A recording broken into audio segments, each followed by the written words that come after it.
I don't consider myself a filmmaker, and I really don't like films or care too much about films. I always care about people, and I say it honestly. And in case of this filming, shooting, the access I got by being with the people, by really becoming friends with them, helping them out in some cases, and they helped me out in some cases. And it took a lot of time because I started searching for the characters on the street. I was in Belarus, I didn't speak Russian, I didn't know anyone, there was militia after me all the time. And I spent there like 3 days basically on the street. I used to get up like 3 a.m. because that's when the selling begins, and it used to be still dark, and I was standing on the street like the biggest fool, walking up to people and saying, hey, do you know if anybody's making toys? I would like to see. And then they are suspicious, then they are scared, and some maybe 5 people, they managed to let me close to them. They were not so scared, they didn't think I was KGB or something like that. And then slowly we became friends. We drank some vodka, but that was not the main reason. And then I took the camera out, and I was very open, and I said, I want to make a film. If you don't mind, I would like to film something. And at some points they said, no, please don't. At some other cases they said, okay. I don't know, it probably gave me some strength, because in Belarus it's really hard to film, and it's impossible to film legally. And the fact that police was all the time after us basically gave me strength to be illegal myself, because everything goes wild in that country. You have to be, you have to deal with everything illegal, chaotic way. I'm interested in people, in human beings, and every time I heard something from Belarus, it was always about Lukashenko, about politics, about freedom of speech and all these stories, but I never got to hear anything about the ordinary people and the people who are living in that country. And that was my curiosity, who is living there, because every time I heard something, it was the guys from the politics from somewhere, but never the people, and that's what drove me there. And I did not know what I will find, and that's what I found. It was some jealousy story, like the girlfriend of the man, she saw something, that him touching the other woman, which I think none of them believe in, and I think they don't know themselves what they're fighting about, but it's like the cycle of their life to make the toys, to sell them, to get some money, to get drunk, and then to talk of who they want to be, how they want their life to be. Like they're living pretty in this imaginary life, setup, I think. You see, it's very interesting. I think this film has a lot of space for interpretation of the audience's interpretation, and I think all the people in the audience usually accept the film according to their values, understanding, and experience. And in my case, I think this film is super positive, and I think these people are the most strong people, the most positive people I've ever met in my life. And I was in Belarus. I was really in a bad situation at some point, and only they helped me out. And they're drinking, they're fighting, but so what?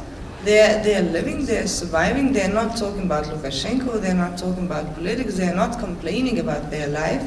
What a lot of people, do in Europe and in the Western world, where they have much more than these guys. I think that's the positive side, There's a funny story, I told it many times. I was on the train going from Ukraine to Lithuania, and I fell asleep, and when I woke up and looked through the window of the train, I saw a huge elephant and a crocodile looking at me. And I got off the train to check it out, what was going on, and then I saw a lot of people on the train platform selling the toys. But anyways, I had to leave, and I left, and I had no intentions to make the film. Only after 1 year later, I went back there to see what was happening actually behind the train station, and that low quality material is basically downloaded from YouTube. We cleared the rights with the people who uploaded, and it's from. So it happened before like that people were entering the platform, and they were selling the toys, and they made a lot of money, and they build up houses, they send off their kids to Italy to study, whatever.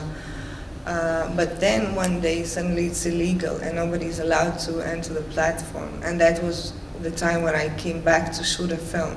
When I was still on the train, I saw a different situation. I was curious myself, that selling on the train platform, it was always illegal, because if you make business, you have to pay taxes. Nobody did that. And so for 20 years it was illegal, but it was okay. And then suddenly one day it wasn't okay.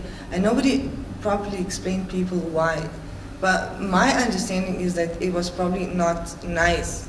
Yeah, because they were drinking, they were making toys, there was a lot of fur flying, and then if somebody important is on the train, they of course see that it's not nice, and it's, and in Belarus everything looks super nice and very tidy.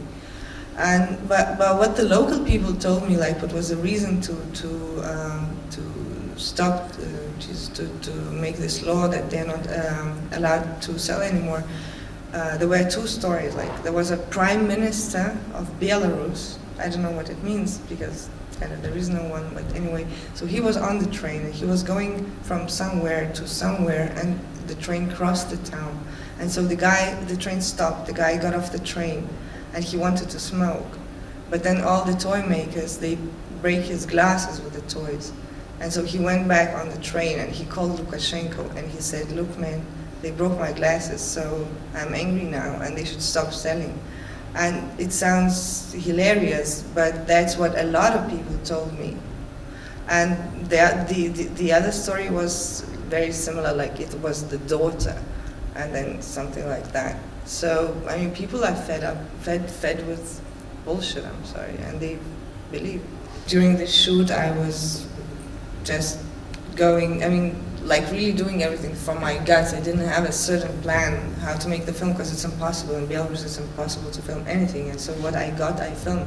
And with the mentally challenge, I usually say, kids, I was invited by Irina, this girl, and her mother to come and see the show of the kids. And I hesitated. I thought I have no time to just go and watch some show. But then I went there and I felt so, I don't know, so interested and positive and everything, and then I decided to film it, and I did it, and it just happened like this. And then when I was editing the film, for me it became one of the most probably important images.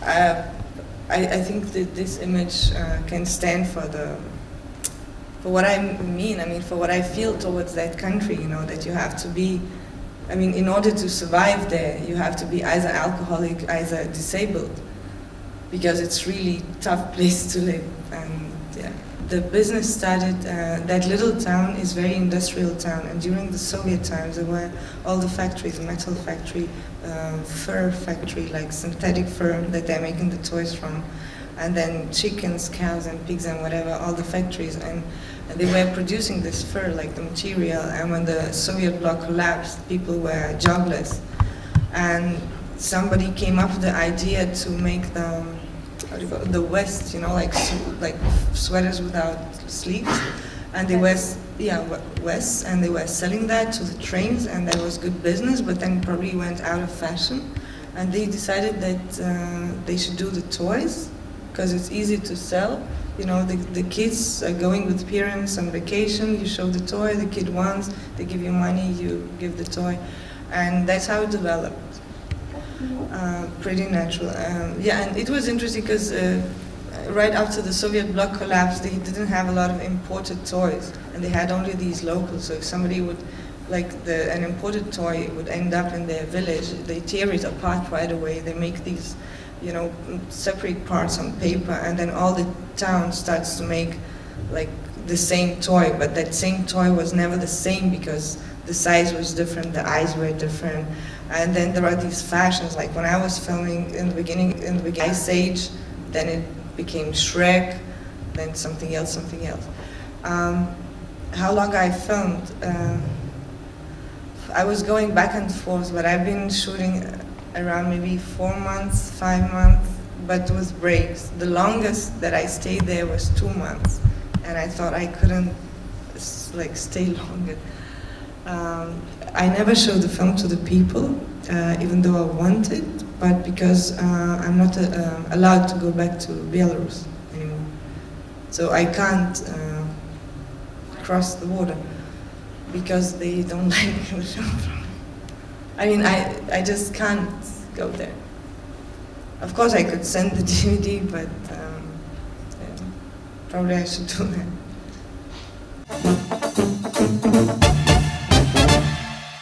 I don't know, maybe it's about not putting labels on myself and on the others.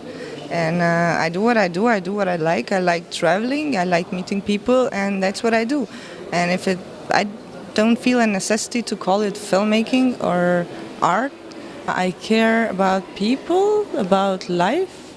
I'm curious about people and life. I'm not usually so curious about films.